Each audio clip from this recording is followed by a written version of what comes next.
No quiero promover a este youtuber y lo promueve, pero ahí los canadienses están diciendo locuras, quieren nacionalizarse mexicanos, que para votar por AMLO y que Claudia muy inteligente, pues que lo hagan.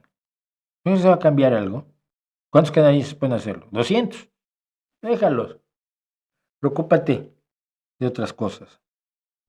Preocúpate, por ejemplo, de que Marco Rubio, el nuevo secretario de Estado, porque ya fue confirmado, o sea que a partir del lunes es el secretario de Estado de Estados Unidos, está planteando la intervención militar, ahora sí, directamente contra los cárteles en Estados Unidos. Al considerarlos organizaciones terroristas, hay una serie de disposiciones de las que ha tenido Estados Unidos como policía del mundo que le permiten atacar las centrales de los cárteles, por ejemplo, sin que eso se considere una invasión a México, porque solo está atacando a los terroristas, que es un poco lo que hacen en Yemen.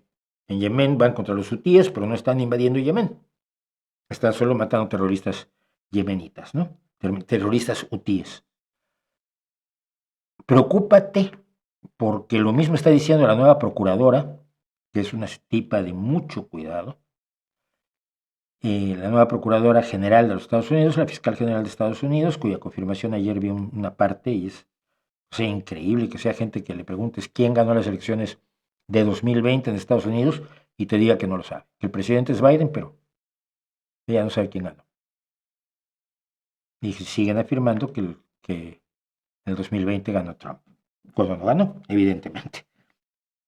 Pero que esta gente se esté planteando ahora sí intervenir en México y no responsabilices a López Obrador y a Claudia Sheinbaum porque sus políticas han sido tan absolutamente ineficaces en el control de la delincuencia en México, donde el 25% del territorio mexicano está controlado por la delincuencia organizada y que no le haya dado al ejército los puertos, y le hayan dado al ejército aeropuertos, y le hayan dado al ejército el Tren Maya, y le hayan dado al ejército hoteles, y le hayan dado al ejército un montón de cosas, menos la responsabilidad de matar a quienes están matando mexicanos.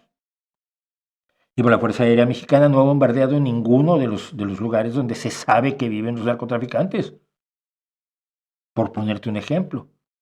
Y que esa desidia, esa irresponsabilidad, ese abrazos no balazos, tan absolutamente idiota desde el punto de vista del análisis y el combate al crimen en cualquier lugar del mundo, te lo dice cualquier criminalista serio, esté abriendo las puertas a que Estados Unidos se plantee esto. Porque si tú estuvieras haciendo tu trabajo, no de proteger a Estados Unidos en contra del narcotráfico, tu trabajo de proteger a los mexicanos en contra de los delincuentes, si estuvieras cumpliendo con la obligación constitucional que tienes hacia todos los mexicanos, si estuvieras invirtiendo dinero, capacitación, armamento,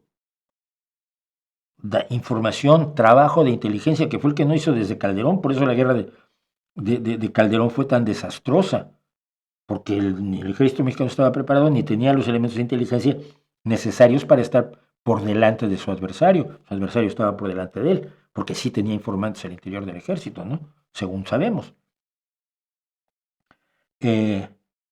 No has invertido en todo ese trabajo, ni López Obrador lo ha hecho, ni Sheinbaum lo está haciendo, y abres la puerta a que en la peor administración de la historia de los Estados Unidos, la más radicalmente de ultraderecha, la más despreciativa de todo lo que es México, porque pues, finalmente somos los que invadimos el país y solo mandamos violadores y asesinos, como dice Donald Trump, ahora se planteen esto. Y que tu respuesta no sea, vamos a combatir a los narcotraficantes, no los necesitamos a ustedes, podemos solos, no lo habíamos hecho, pero ahora lo vamos a hacer. Y tú sea, Estados Unidos nos tiene que respetar. Hombre, y te lo crees. Si tú has abierto la puerta a esto. Eso deberíamos preocuparnos.